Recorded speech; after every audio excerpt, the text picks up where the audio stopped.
অন্তঃঙ্কার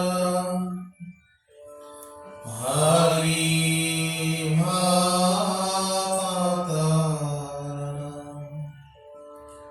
জানা যে না কল্প তরু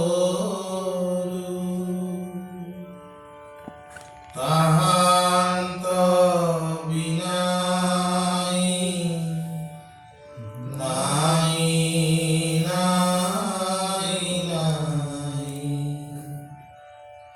আমার পরম গুরু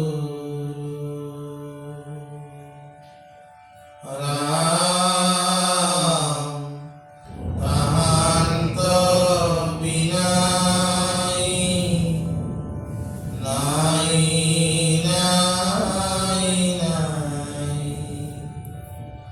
আমার পরম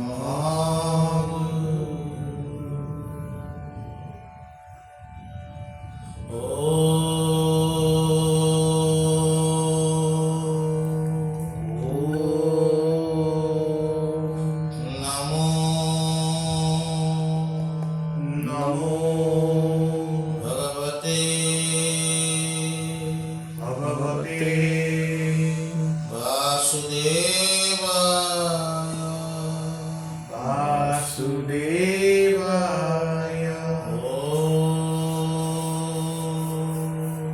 ওম নমো নমো ভগবতে ভগবতে বাসুদেবায় বাসুদেবায় ওম নমো নমো ভগবতে ভগবতে বাসুদেবায় বাসুদেবায়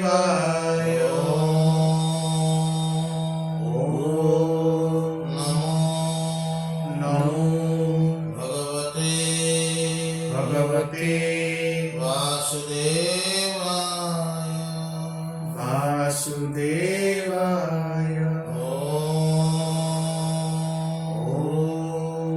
কৃষ্ণায় বাসুদেবায় কৃষ্ণায় বাসুদেবায় হরে পরমাত্মনে হরে পরমাত্মনে প্রণত ক্লেশনাশায় প্রণত ক্লেশনাশায় গোবিন্দায় নমো নমঃ গোবিন্দায় নমো নমঃ কৃষ্ণায় বাসুদেবায় কৃষ্ণায় বাসুদেবায় হরে পরমাত্মনে হরে পরমাত্মনে প্রণত ক্লেশনাশায় প্রণত ক্লেশনাশায় গোবিন্দায় নমো নমঃ গোবিন্দায় নমো নমঃ কৃষ্ণায় বাসুদেবায়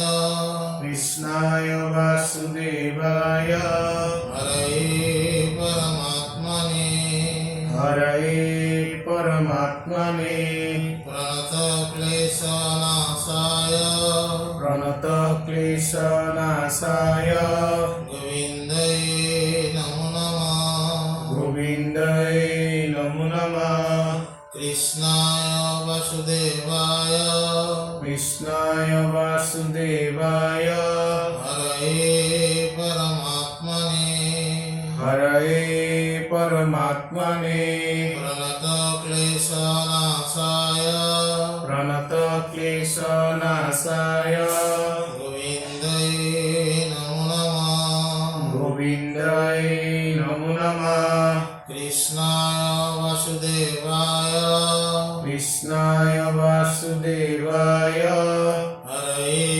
পরমাত্মনে হরে পরমাত্মনে প্রণত ক্লেশনাশায় প্রণত ক্লেশনাশায় গোবিন্দায় নমো নমঃ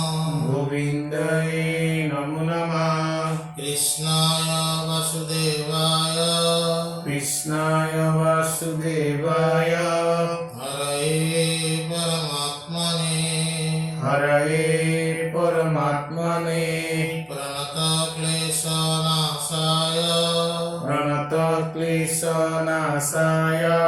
गोविन्दाय नमो नमः गोविन्दाय नमो नमः कृष्णाय वासुदेवाय कृष्णाय वासुदेवाय हरये परमात्मने हरये परमात्मने प्रणतक्लेशनाशाय प्रणतक्लेशनाशाय गोविन्दाय नमो नमः गोविन्दाय नमो नमः कृष्णाय वासुदेवाय कृष्णाय वासुदेवाय हरये परमात्मने हरये परमात्मने प्रणतक्लेशनाशाय प्रणतक्लेशनाशाय गोविन्दाय नमो नमः गोविन्दाय नमो नमः कृष्णाय वासुदेवाय कृष्णाय वासुदेवाय हरये परमात्मने हरये परमात्मने प्रणतक्लेशनाशाय प्रणतक्लेशनाशाय गोविन्दाय नमो नमः गोविन्दाय नमो नमः कृष्णाय वासुदेवाय कृष्णाय वासुदेवाय हरये परमात्मने हरये परमात्मने प्रणतक्लेशनाशाय प्रणतक्लेशनाशाय गोविन्दाय नमो नमः गोविन्दाय नमो नमः कृष्णाय ओ राम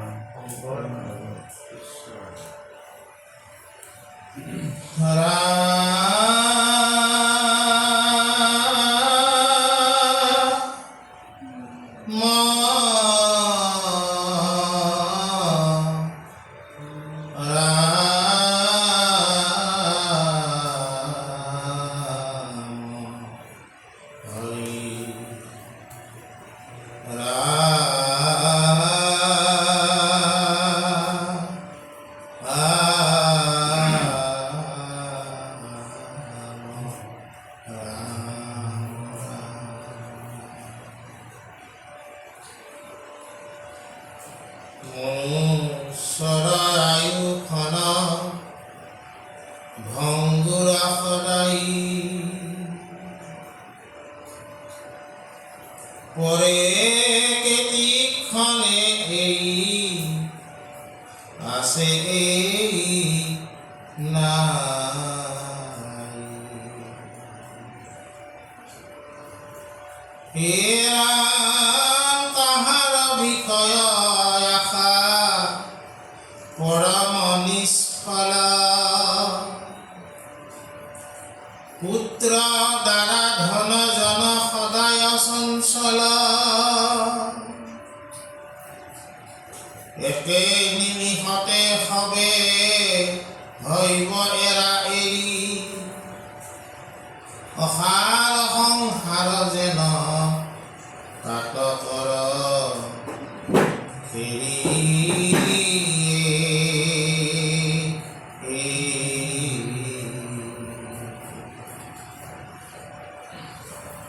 যদি স্বৰ্গ পাবে কৰ্ম কৰিয়া বিশিষ্ট তহিতো নাহিকে সুখ জানা নিস্থে নিষ্ঠ উন্নতৰ তম্য ভাৱে বঢ়া টুটা সুখ অশ্ৰদ্ধায় হোৱা আদি তৈতো আশে দুখ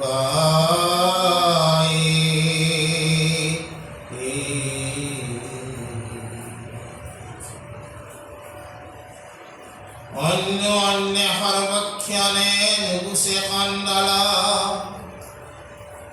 এতেকে স্বৰ্গৰ সুখ জানিবা নিষ্ফল ইহ পৰ লোকৰ সুখত এৰি আস ঈশ্বৰ কৃষ্ণক মাত্ৰ কৰি চাহ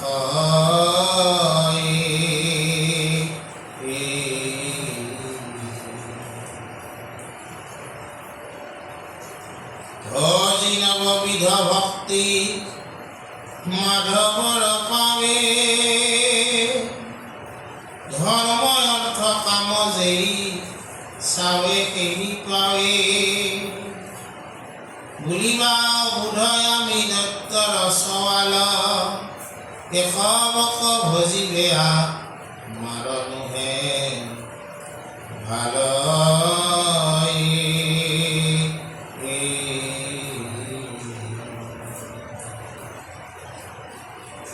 পুণ্যবন্ত জনৰেখে আতয় অধিকাৰ ইটো শংকা তেজি শুনা উত্তৰ ইহাৰ দেৱ দ্বিজ ঋষি তপ জপ যজ্ঞ দান যত শৌচাচাৰত তীৰ্থ ব্ৰত মহা জ্ঞান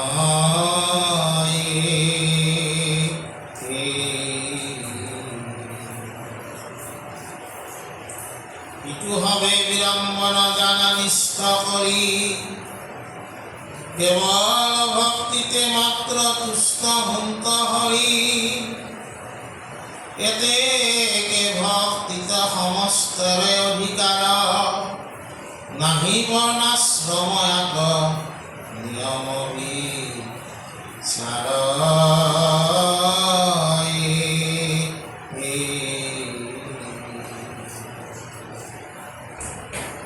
নাহিকে সংজাত যদি মোহৰ বাক্যত লয়ো তবে প্ৰমাণ সাক্ষাতে গজেন্দ্ৰত নাহি কুলশীল ৰূপ নহিকে পণ্ডিত নাহি বল বুদ্ধি তেজ প্ৰভাৱী চিত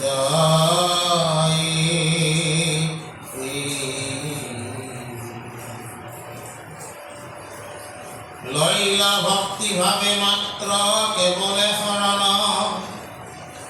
এতে একে সন্তুষ্ট পাত ভৈলা নাৰায়ণ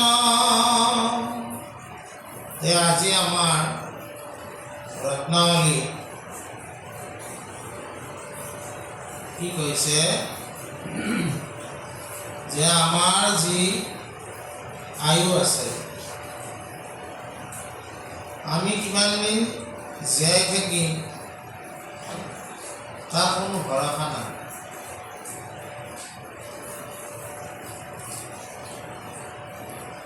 এই সম্পৰ্কে আমাৰ সাৰ্থক জুবিন গাৰ্গেও এটা সুন্দৰ গীত গাই থৈছে দেহৰ ভৰসা নাই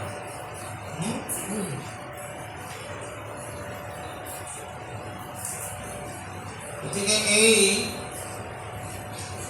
ক্ষণভংগুৰ যিটো আমাৰ জীৱন এই জীৱনটোত আমি আচলতে কি কৰিছোঁ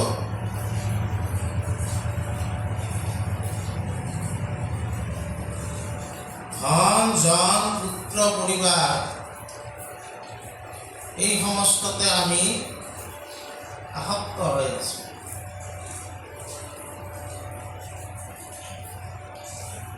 কিন্তু এই সমস্ত বিলাককে ভেলকি বেজি বুলি কৈছে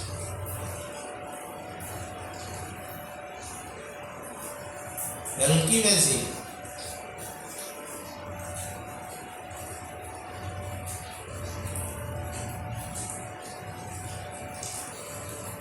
ধনো শাশ্বত নহয় কাৰোবাৰ হাতত এই ধন আহিব এই ধন নোহোৱা হ'ব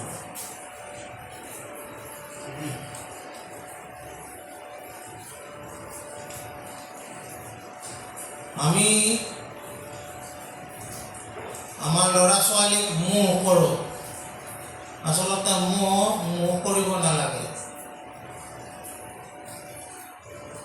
ভাল অভিভাৱক হিচাপে তেওঁলোকক পৰিচালনা কৰিব লাগে কিন্তু পুত্ৰ মোহত যদি অন্ধ হয় তেনেহ'লে ধৃতৰাষ্ট্ৰৰ দৰে গতি হ'ব পাৰে।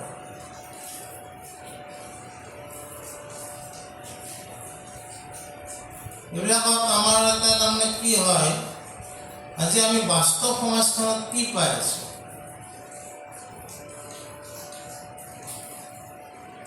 আজিকালি বৰ্তমান সমাজত কি হৈছে, যিবিলাক ল'ৰা ছোৱালী আছে তেওঁলোকক ডাঙৰ দীঘল কৰাক লৈ, পঢ়া শুনাক লৈ পিতৃ মাতৃ যথেষ্ট কষ্ট কৰিব লগা হয়।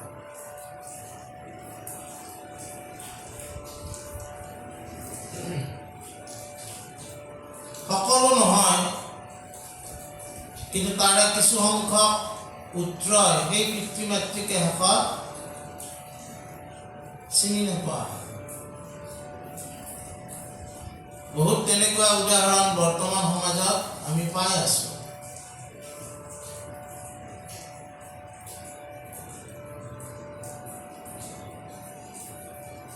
যোৱা সপ্তাহত ৰেমন গ্ৰুপৰ মালিক সিংঘেনিয়া তেওঁ গৃহলীলা সম্পূৰ্ণ কৰিছে।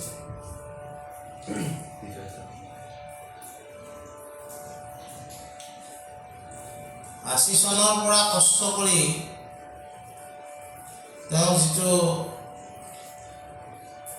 ৰেমন গ্ৰুপ কোম্পানীটো অল ৱৰ্ল্ডত প্ৰতিষ্ঠা কৰিলে।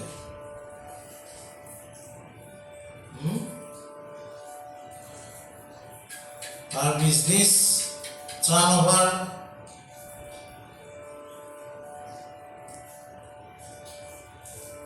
হাজাৰ কোটিতকৈ ওপৰত গুচি গৈছে।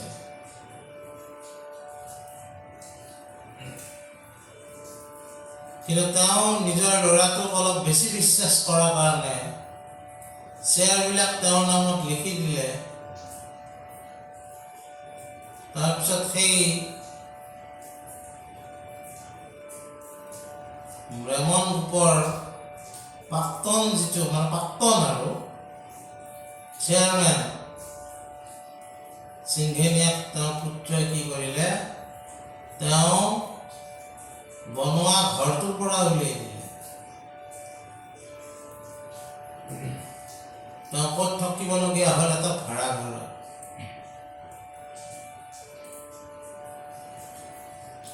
এইবিলাক ভেলকি বেজিৰ দৰে কথা নহয়। ইমান কষ্ট কৰি মানুহজনে কৰিলে, তেওঁ পুত্ৰ মুহত তেওঁ ভবাই নাছিল যে তেওঁৰ পুত্ৰই তেওঁক তেনেকুৱা কৰিব। কৰিছে।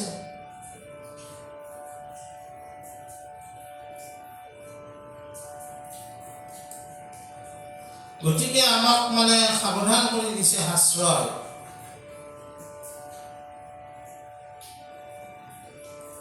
যে আমি সংসাৰত কেনেকৈ চলিব লাগে, আসক্তিশূন্যভাৱে দায়িত্ব পালন কৰি যাব লাগে।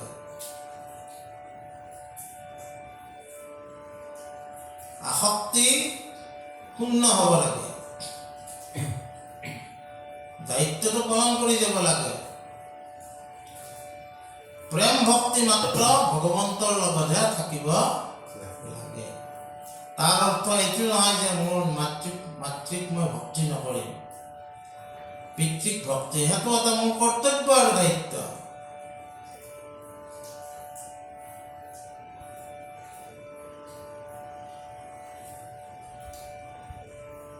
ঈশ্বৰযুক্ত হৈ থাকিলে, যিজন লোক ঈশ্বৰযুক্ত হৈ থাকে, তেওঁ মাতৃক এনে ভক্তি কৰিব।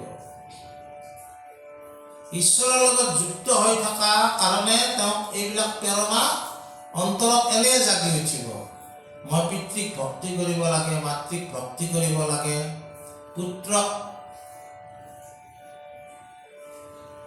ডাঙৰ দীঘল প্ৰতিপালন শিক্ষা ইত্যাদি ক্ষেত্ৰত আগবঢ়াই দিব লাগে।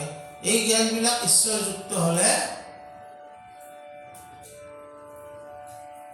কোনো প্ৰয়াস কৰিব নালাগে, এনে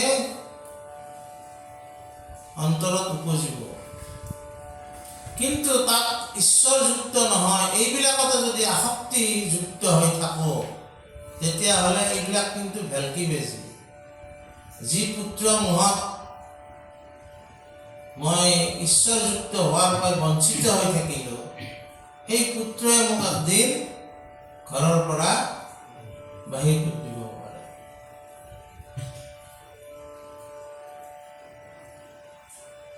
সেইকাৰণে কৈছে, ইয়াৰ উপৰিও আৰু আমি যি সংসাৰত চলি আছো, তাতে কি আছে? শ্ৰদ্ধা বিপৰীতে অশ্ৰদ্ধাও আছে। আমি দেখিম কিছু লোকে মোক শ্ৰদ্ধা কৰে,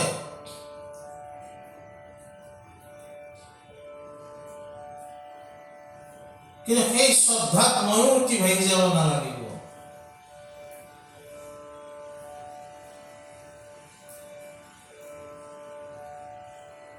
পোৱা নোপোৱাৰ মাজত শ্ৰদ্ধা অশ্ৰদ্ধা লুকাই থাকে। মোৰ পৰা যদি কোনোবাই কিবা পাইছে, তেওঁ শ্ৰদ্ধা মোক কৰা দেখুৱাইছে। যিদিনাখনে মোৰ পৰা পোৱাটো বন্ধ হ'ব, তেতিয়া তেওঁৰ অশ্ৰদ্ধা আৰম্ভ হ'ব।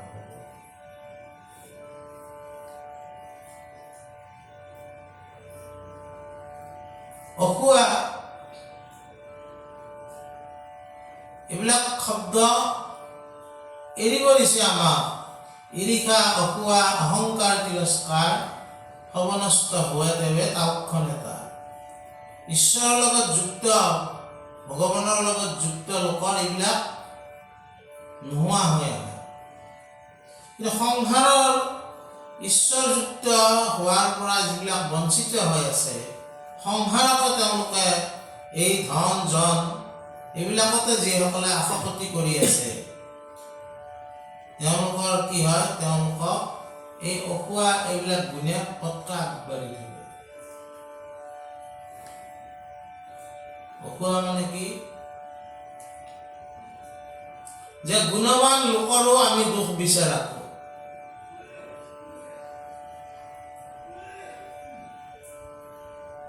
আমি সমাজত এনেকুৱা মানুহবিলাকো আমি সমাজত আছো।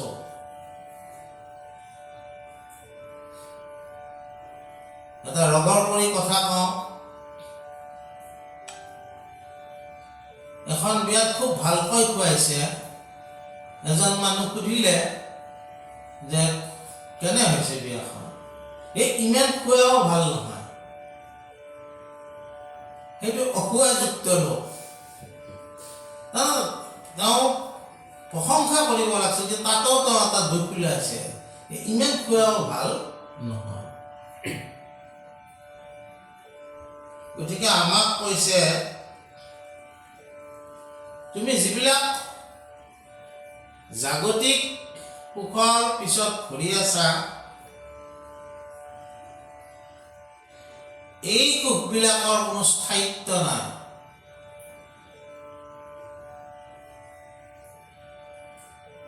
কেতিয়াবা ওপৰ উঠিব, কেতিয়াবা তললৈ আহিব।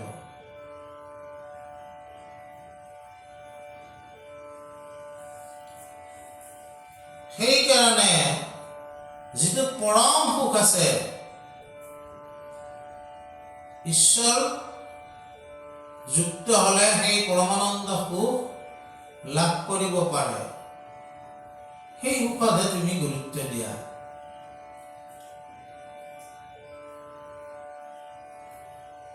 ভক্তি, নৱবিধ ভক্তিৰ মাধ্যমেদি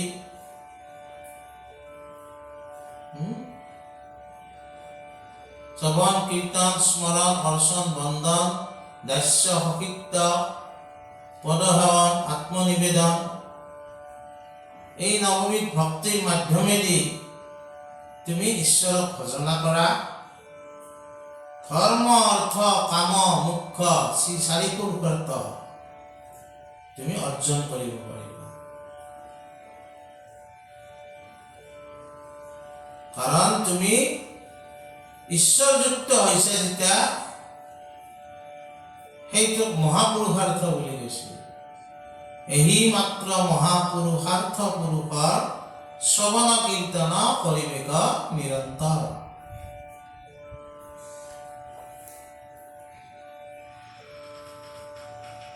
আৰু একো শংকা নকৰিবা, ৰত্নাৱলী কৈছে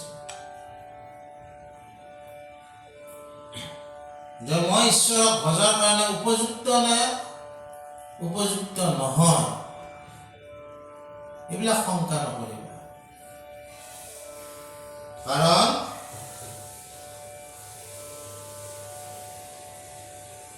এই ভক্তি ধৰ্ম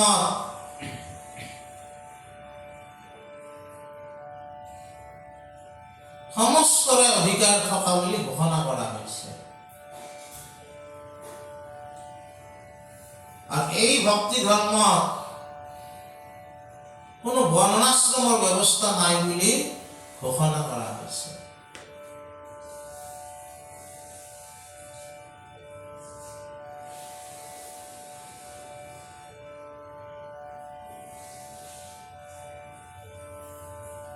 জ্ঞানপন্থ, কৰ্মপন্থ, ভক্তিপন্থ। জ্ঞানপন্থ আমি চিম্পলি যদি বুজো, বিদ্যান হ'ব লাগিব। কৰ্মপন্থ হ'ব লাগিলে তেওঁ যাগ যজ্ঞ এইবিলাক মন্ত্ৰ জানিব লাগে, সেইবিলাক ব্ৰাহ্মণৰ হাতত আছে। কিন্তু ভক্তিপন্থই সকলোকে দুৱাৰ মুকলি কৰি দিছে ঈশ্বৰৰ লগত সম্বন্ধ ঘটাবলৈ। আৰু এই ভক্তি কৰি দৈত্যসকল প্ৰহ্লাদৰ দৰে দৈত্যকুলত জন্ম হোৱা, দৈত্যকুলতহে প্ৰহ্লাদৰ জন্ম হৈছিল। কিন্তু সেই প্ৰহ্লাদে ঈশ্বৰক ভক্তি কৰি ঈশ্বৰযুক্ত হয় মহাপুৰুষাৰ্থ পাবলৈ সমৰ্থ হৈছে। তেওঁ দৈত্য কাৰণে তেওঁক বঞ্চিত কৰা নাই।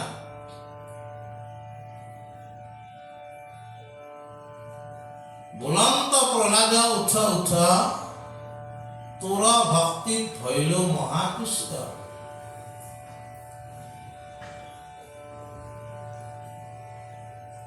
লৈও বৰ তোৰ যেন মন, বিঠা নহয় মোৰ দলিখন।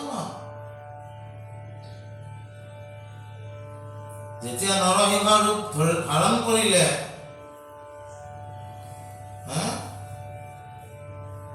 প্ৰহ্লাদে সেই শান্ত কৰিব যাওঁতে প্ৰহ্লাদক কি কৈছে? বুলন্ত প্ৰহ্লাদ উঠ উঠ, তোৰ ভক্তিত ভৈলো মহা তুষ্ট। লৈও বৰ তোৰ যেন মন, বৃথা নহয় মোৰ দলিখন। এইজন দৈত্যকুলৰ লোক, এই বুলিতো ভগৱানে তেওঁলোকক বিষম কৰা নাই। তেওঁকো ভক্ত হিচাপে, সেইকাৰণে প্ৰহ্লাদৰ আগত শব্দটো কি লিখে? ভক্ত প্ৰহ্লাদ। এইবিলাক শংকা নকৰিবা। তুমি কেৱল ঈশ্বৰযুক্ত হোৱাৰ কাৰণে মনটো বান্ধি লোৱা। বিভিন্ন পন্থ আছে, তপ জপ জাগ যুগ সবে বিড়ম্বন, কেৱল ভক্তিত তুষ্ট হন্ত নাৰায়ণ। ৰত্নাৱলীটো এই কথাখিনিকে কৈছে। নলাগে ভক্তিত দেৱ নিজ লিখি হইবে, নলাগে সমৃদ্ধ বিস্তৰ শাস্ত্ৰ জানিবে।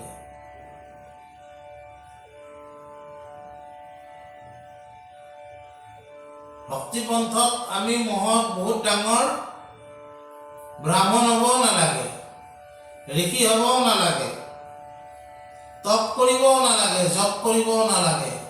কেৱল ঈশ্বৰৰ প্ৰতি প্ৰেম ভক্তিটো জাগৃত কৰিব লাগে।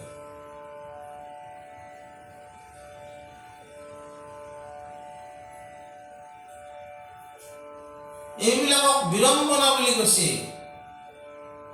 তীৰ্থ ব্ৰত বেয়া বস্তু নহয়, কিন্তু ঈশ্বৰযুক্ত হয়হে ব্ৰত পালন কৰিলেহে তোমাৰ সাৰ্থক হ'ব।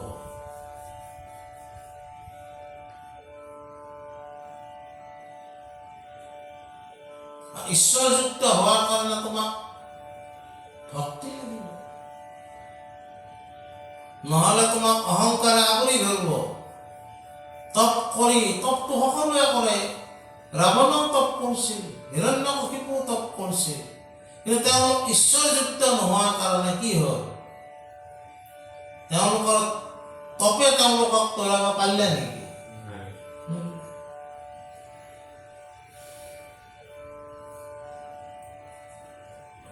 তেওঁলোকক কোনে তৰালা? ভগৱন্তহে তৰাইছে।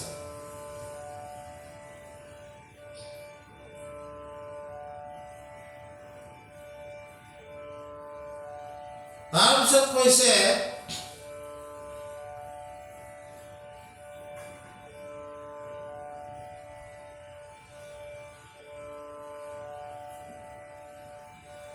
আৰু উদাহৰণ আমি আগবঢ়াওঁ। ৰত্নাৱলীয়ে কৈছে, কি উদাহৰণ?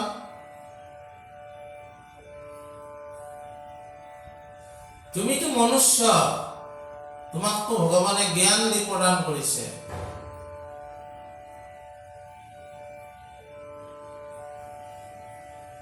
হাতী, গজেন্দ্ৰ মানে হাতী, পূৰ্বজন্মৰ সংস্কাৰৰ ফলত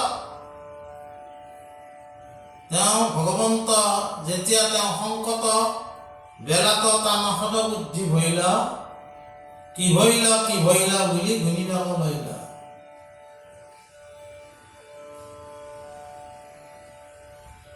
আমাক ৰাখিবে আবে কমন বান্ধ, অন্তকালে গতি মোৰ কেৱলে মাধৱ।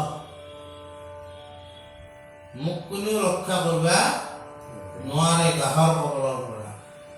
গতিকে মোৰ গতি ভগৱন্ত তেওঁৰ ওচৰত সলনা হয়। কুণ্ডে মেৰে পদ্মগুত ওপৰক তুলি, গজেন্দ্ৰে শৰণ লইলা ত্ৰাহি হৰি বুলি।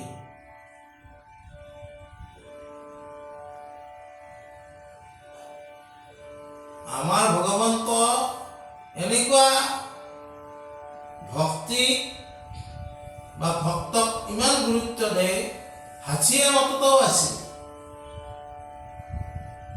শুনি শীঘ্ৰে হৰি গৰুড় স্কন্ধে, ভকতক ৰাখিবাক আখিলা প্ৰবন্ধে। গৰুড়ৰ নামি হৰি পৰম বিক্ৰমে, কুণ্ডে ধৰি তলত তুলিলা গ্ৰাহক সমে।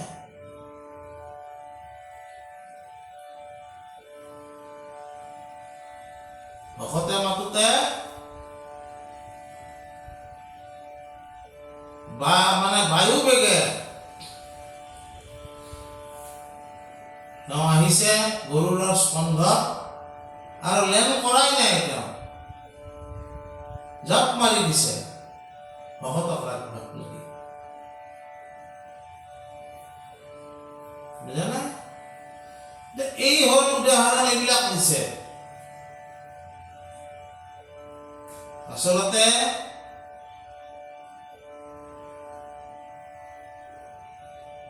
হস্তি মাতোতেও ভগৱান আহাৰ উদাহৰণটো আমাক কি বুজাইছে, যে ঈশ্বৰৰ ওচৰত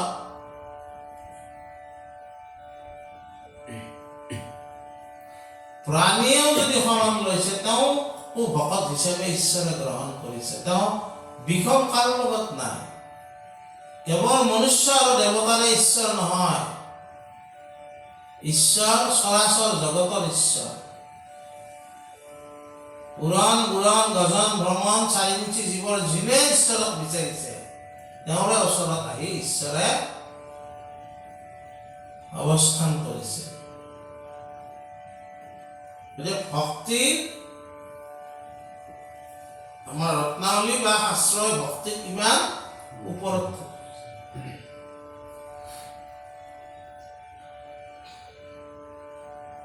তাৰপিছত কি আছে,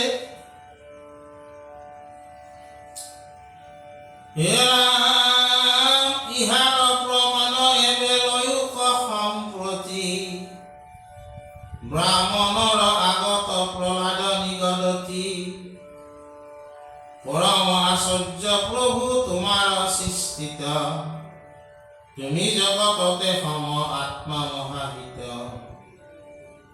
অচিন্ত মায়া কলয়া তুমি নারায়ণ কৰা জগতৰ সৃষ্টি প্ৰলয় পালন লাগে যদি পালিবে সবাকো সমভাৱে ভকতক মাত্ৰ কৰা কৰোণা স্বভাৱে তথাপিতো তোমাৰ বিষম মতি নাই যেন কল্পতৰুত পাৰ্থিলে ফল পায় নুপুজিলে কদাচিতো যাচি নেদে গাছে তেবে কোনে ভিক্ষক বিষম বুলি আছে। আমাক উদাহৰণ দিলে গজেন্দ্ৰ, আমাক উদাহৰণ দিলে ভক্ত প্ৰহ্লাদৰ, আৰু উদাহৰণ দিছে যেতিয়া ব্ৰাহ্মণ অৱতাৰ হৈছে,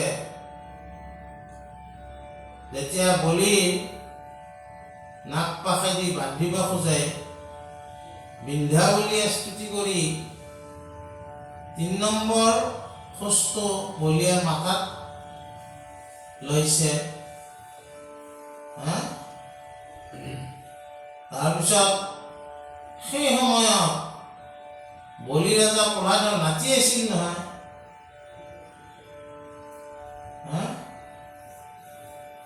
গতিকে ঈশ্বৰৰ ওচৰলৈ প্ৰহ্লাদো আহিছে।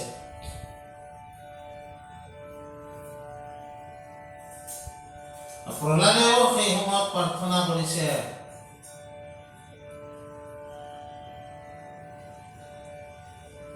সেই প্ৰাৰ্থনাও ভগৱন্তই গ্ৰহণ কৰিছে।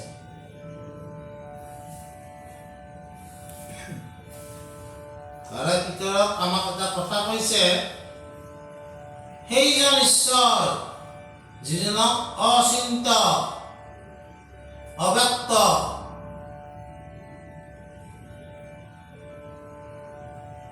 যিটোৱে ব্ৰহ্মৰূপতো থাকে আৰু ভগৱান ভক্তিবেদত সেইজনে কৃষ্ণ ৰূপত থাকে। জ্ঞানবেদত যিজন ব্ৰহ্মৰূপত আছে, ভক্তিবেদত সেইজনে কৃষ্ণ ৰূপত আছে। অচিন্ত মহিমা হৰি পুৰুষ প্ৰধান লীলা কৰি অনেক দৈত্যৰ লৈলে প্ৰাণ। তেওঁক চিন্তা কৰি কোনেও পাৰ নাপায়, অব্যক্ত ঈশ্বৰ। তেওঁৱে জ্ঞানকাণ্ডত ব্ৰহ্ম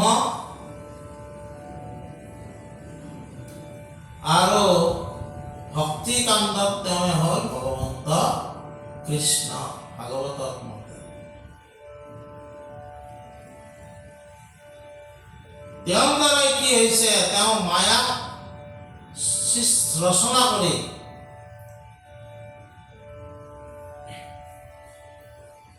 তেওঁৱে ব্ৰহ্মা বিষ্ণু মহেশ্বৰ সত্য ৰজতম 3 গুণক আশ্ৰয় কৰি এই জগতখন বৰ্তাই ৰাখিছে।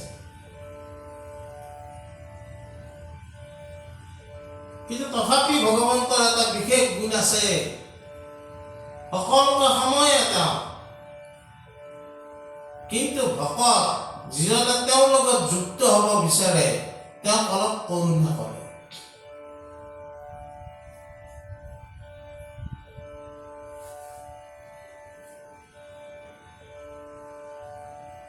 কোনো বিষমতি তেওঁ নাই।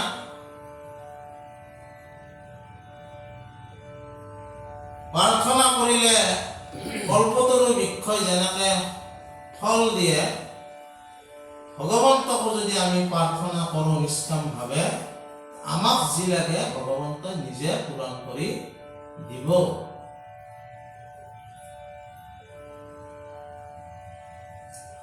আৰু নুখুজিলেও তেওঁ দিব।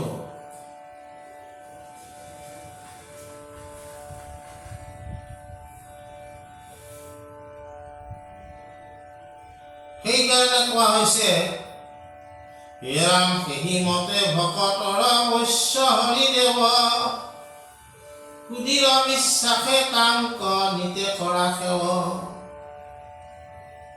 কৃষ্ণ ভকতিত সমস্তৰে অধিকাৰ, ভকতিকে মাত্ৰ হৰি হৰাম, নাহি ভকতিত জাতি অজাতিৰ বিচাৰ।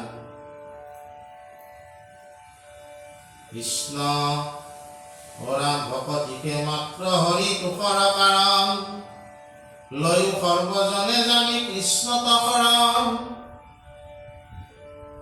এতে কে কৰিবা ঘোৰা সংহাৰত সুখে কলাও পাতক ৰাম ৰাম বোলা মুখে।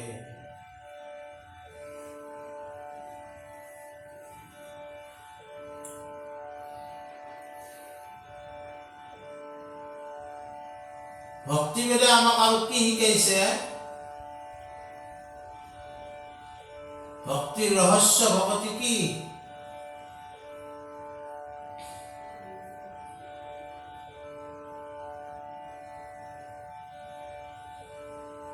ৰাম কৃষ্ণ বোল ভাই সকল নিগমে কুমরিতে হরি বৈশ্য হয়ে ভাই সুখে পাই ভব নদী পার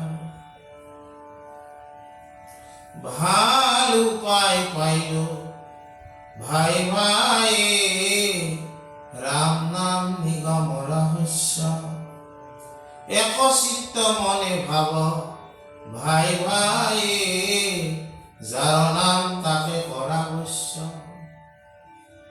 তুমি নাম লওঁতে লওঁতে তুমি নামি হবা, নামি উত্তরণ হয় হয় হয় একদিন ভগবন্তই তোমার লগত অনবরতে থাকার কারণে তেওঁ নিজে যত্ন করব। আর সেই কারণে কৈছে যে ভগবন্ত ভকতি বৈশ্য হয় বুলি কৈছে।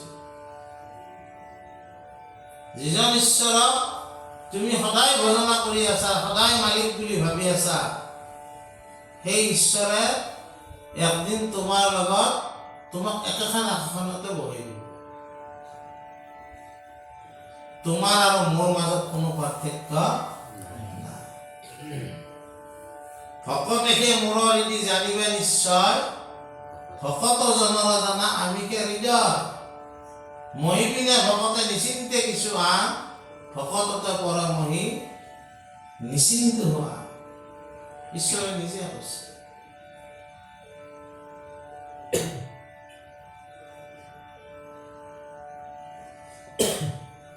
এই ক্ষেত্ৰত আমি এটা ভক্তিৰ ক্ষেত্ৰত কাহিনী কওঁ।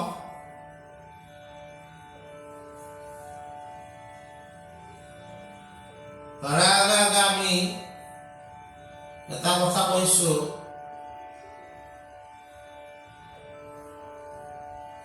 যে আমাৰ মূল বেদৰ সময়ত অনেক ঈশ্বৰৰ উপাসনাৰ ব্যৱস্থাও আছিল। কিন্তু ঋগ্বেদত এটা কথা আছে, সেইটো হ'ল কি, একম সৎ বিপ্ৰহা বহুধা বিধন্তি। এটাই সৎ, বিপ্ৰসকলে তাক ভিন্নভাৱে ভাগ কৰিছে।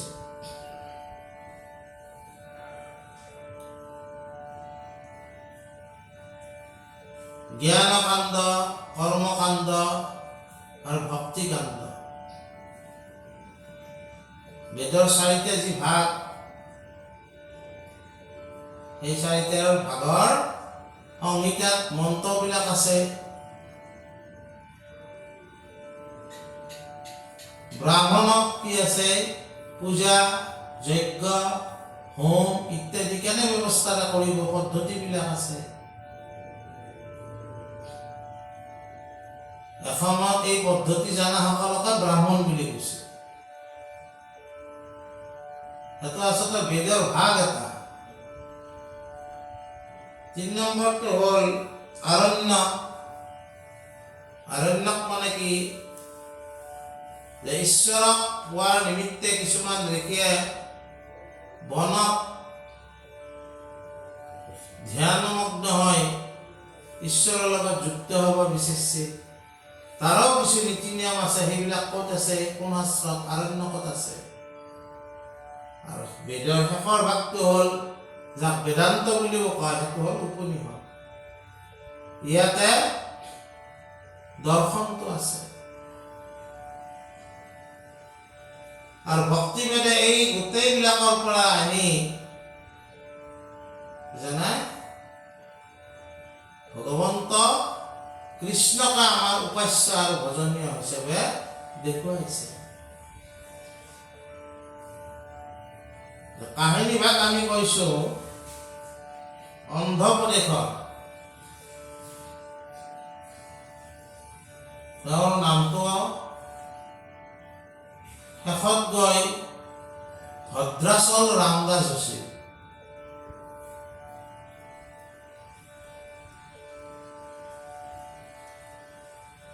(1620 খ্ৰীষ্টাব্দ)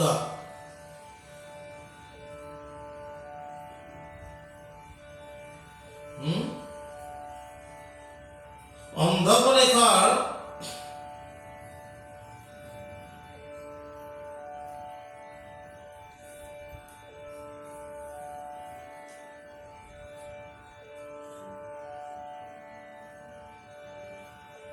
নীলকোল্লাপল্লী নামৰ এখন গাঁও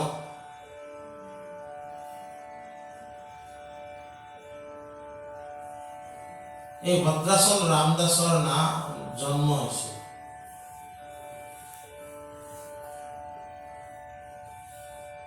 গাঁৱত তেওঁৰ নামটো গোপন্না আছিল, গোপন্না।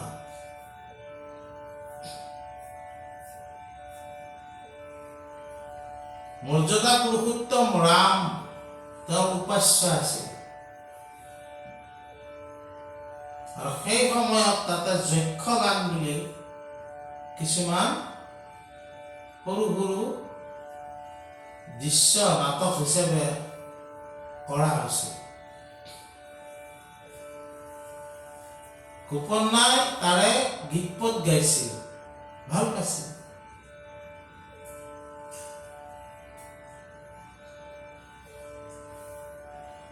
তেওঁৰ মোমায়েক এজনো এইবিলাক কৰি খুব ভাল পাইছিল।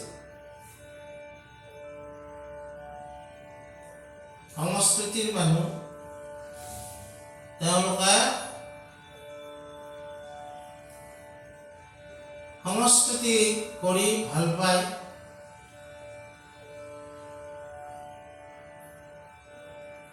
এদিনাখন তেওঁৰ আৰু এজন মোমায়েক আছিল, তেওঁৰ নামটো আকান্না। তেওঁ আহিল, তেওঁ দেখিলে যে গোপন্নাই কেৱল ঈশ্বৰৰ এই ৰামৰ চৰিত্ৰবিলাক গাই ফুৰে তেওঁৰ এজন ভায়েকৰ লগত। তেওঁ কথাটো ভাল নাপালে। কালিলৈকে বিয়া কৰাব লাগিব, এতিয়া ধন আঁচিব লাগে, সদায় এইবিলাকে কৰি থাকিবি। এইবোৰ ৰাতিৰ সময়ত যেতিয়া আহাৰ গ্ৰহণ কৰিছে, এইবিলাক কথা সোধা সুধি হৈছে।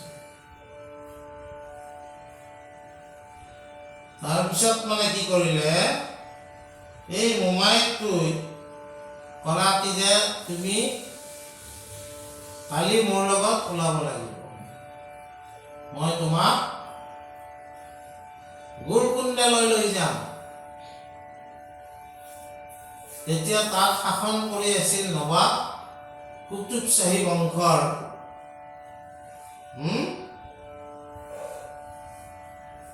আব্দুল হাছান বুলি এজন নবাব।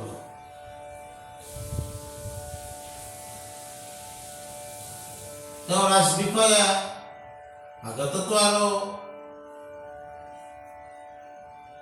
ভাইভা ৰিতুন এইবিলাক নাছিল। তেওঁ ভাল বুলি কোনোবা এজনে চাৰ্টিফাইড কৰিলে হ'ল। তেওঁতো ৰাজবিষয়াই। তেওঁ ক'লাক যে এইটো মোৰ ভাগিন, ঘৰতে আছে, একো কৰা নাই, আপুনি কৃপা কৰি এটা কামত নিয়োগ কৰিব লাগে। তেওঁ সুধিলে নামচাম, আৰু নবাবে কি দিলে? কৰ সংগ্ৰহকাৰী টেক্স কালেক্টৰ চাকৰি দিলে। তেওঁ কৰি থাকে, গাঁৱে গাঁৱে যাব লগা হয়। এদিনাখন এই ভদ্ৰাচল নামৰ ঠাইখিনিত তেওঁ যাব লগা হয়।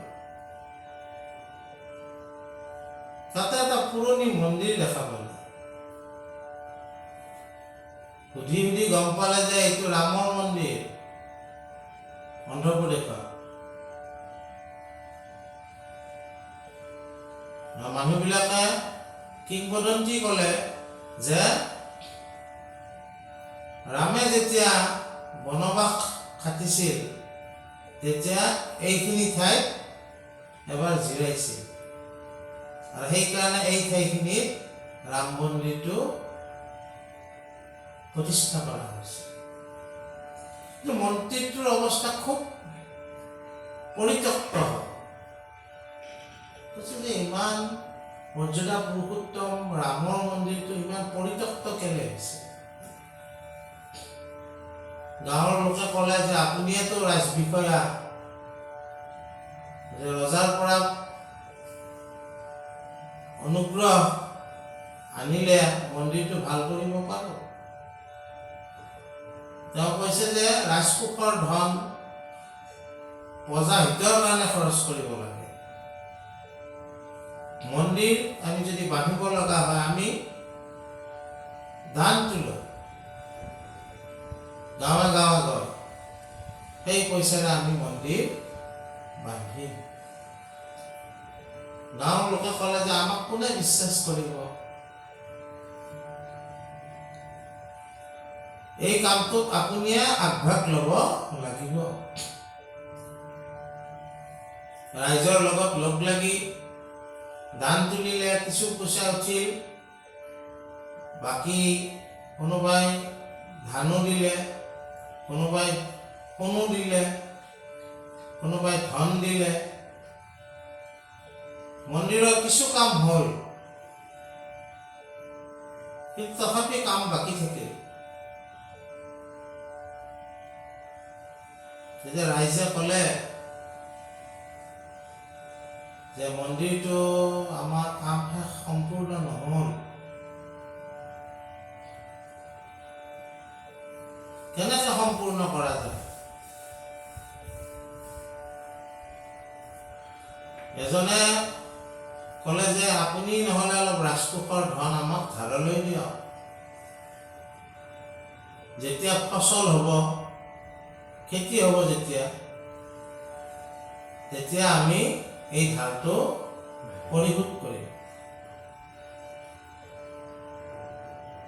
এওঁ ভাবিলে হয়তো আজিয়ে যে মই ৰজাক গতাবলগীয়া কথা নাই, যে এই সময়খিনি মই অন্তত মন্দিৰটো সম্পূৰ্ণ কৰাৰ স্বাৰ্থত ধনখিনি ব্যৱহাৰ কৰিব পাৰিম। কৰিলে,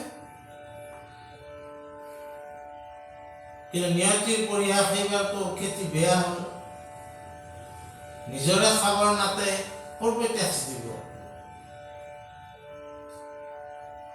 এতিয়া সময়ো অতিবাহিত হৈছে, ৰজাক তেওঁ ধনখিনি দিব পৰা নাই, টেক্সখিনি।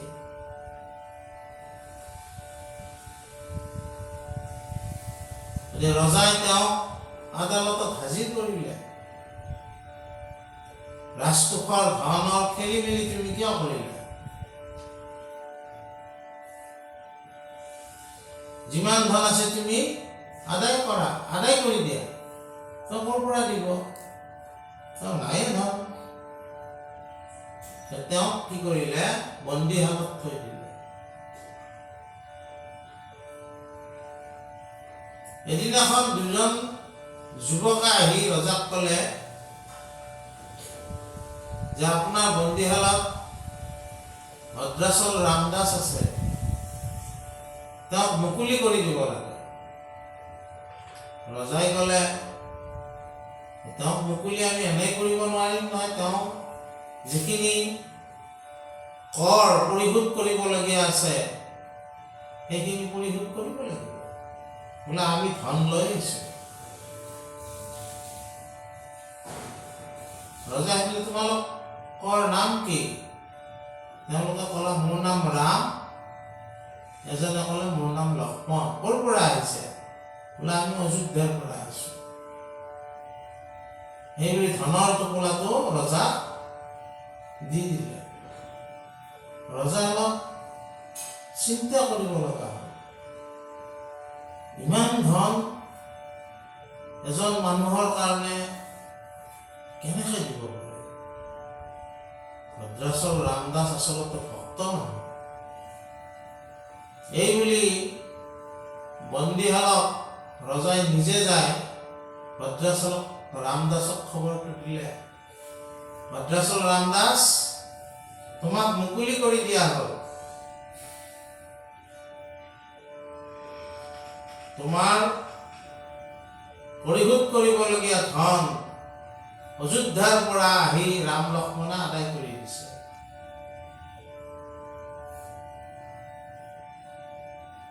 এতিয়া তুমি আকৌ পুনৰ ৰাজ কাৰ্যৰ দায়িত্ব পালন কৰিব লাগে।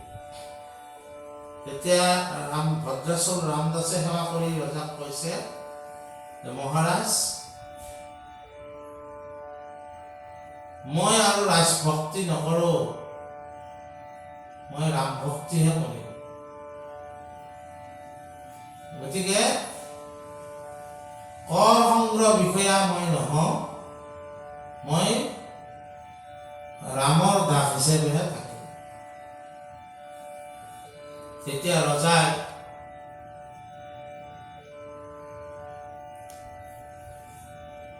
সন্তুষ্টি লাভ কৰিলে। বোলে এইজন আচলতে সঁচা অৰ্থত ভকত। আৰু তেওঁক পালকিৰে তুলি লৈ গৈ এই ভদ্ৰাচল যিটো ৰামৰ মন্দিৰ আছে তাৰে ওচৰতে তেওঁক বসতি স্থাপন কৰাৰ কাৰণে জমি মাটিত বাৰী দি দিলে।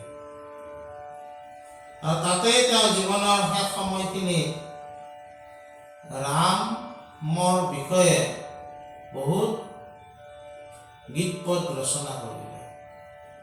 ৰাম ভক্তি কৰিয়ে দিন কটালে। সেই গীতসমূহ অন্ধ্ৰপ্ৰদেশৰ বিখ্যাত কবি ত্যাগৰাজেও সেই গীত পদসমূহৰ বিষয়ে লিখিছে। আমি এই কাহিনীটো এইকাৰণে আমি উপস্থাপন কৰিলোঁ যে ভক্তিৰ ৰহস্য কিমান।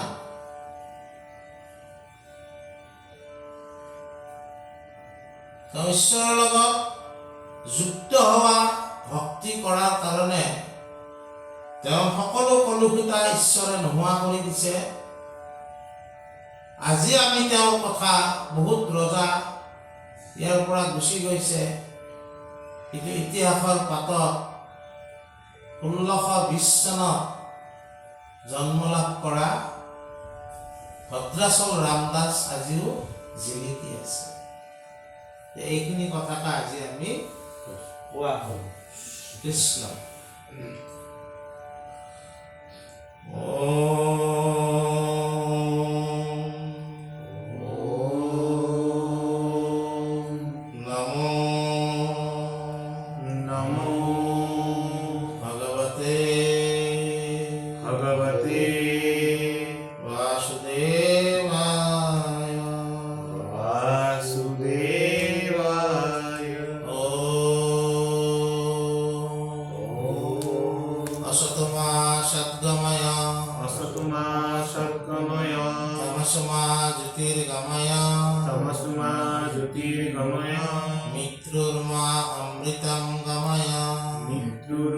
अमृतं गमय। शांति शांति। शान्तिः